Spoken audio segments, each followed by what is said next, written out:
Bonjour tout le monde, une petite vidéo pour vous montrer comment je fais le rabat de mes mailles quand je peux pas utiliser un rabat à l'italienne qui est mon rabat favori. Donc là je suis sur le bas d'un de mes t-shirts et ce t-shirt est tricoté en bourrette de soie, qui est un fil qui n'est pas élastique du tout. Et qui en plus est assez irrégulier. Donc un rabat à l'italienne là-dessus c'est pas très joli. Ça fait vite chou-fleur en fait, c'est pas joli. Donc je voulais un rabat donc classique hein, avec la petite chaînette, mais pas non plus le rabat classique parce que il n'a aucune élasticité et j'avais quand même envie que le bas de mon t-shirt ne se resserre pas complètement en fait. Et pour ça, je vais vous montrer donc ma petite astuce. Je sais qu'il existe le rabat avec les jetés, mais là pour le coup ça donne trop d'élasticité et ça fait comme un chou-fleur. Enfin, ça fait, vous voyez, ça s'écarte vraiment, ça revient pas. Enfin, voilà, moi ça me plaisait pas. Donc je vous montre comment je fais en mettant le fil dans ma main droite. C'est comme ça que je tricote habituellement et je vous montrerai tout à l'heure comment je fais avec le fil dans la main gauche. Je suis sur une maille envers, je tricote ma maille envers classique et je rabats ma maille de manière classique aussi.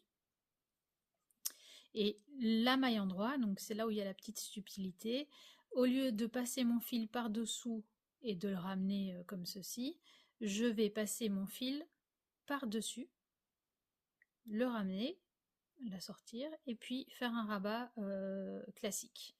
Je vous remontre donc ma maille envers, je la tricote à l'envers et je rabats de manière classique. Et ma maille endroit, je passe, donc je la tricote à l'endroit, je passe mon fil par dessus, je la sors et je la rabats. Ce qui nous donne, en fait, je vais vous expliquer pourquoi. Quand je passe mon fil comme ceci, le trajet du fil qui passe de dessous comme ceci est beaucoup plus court que si je lui fais le passage par au-dessus. En fait, ici je donne plus de mou, plus de fil à ma maille, ce qui fait qu'elle est, et d'ailleurs ça se voit, hein, ce qui fait qu'elle est plus lâche, on va dire, comme ceci. Hop. Et ensuite on la rabat. Alors avec l'autre main, donc qui n'est pas ma main de prédilection, je fais ma maille envers. Hop, comme ceci. Je rabats. Et ma maille endroit, au lieu d'aller chercher mon fil comme je le ferais d'habitude comme ceci, je vais chercher mon fil par-dessus. Et un peu trop de mou. Voilà, par-dessus et je la ramène. Et ensuite, je rabats. Donc, je vous remontre. Ma maille envers. Hop. Et la maille endroit, donc au lieu d'aller la chercher comme ceci, je passe par-dessus. J'espère qu'on voit bien. Hop, je la sors. Et je rabats. Voilà.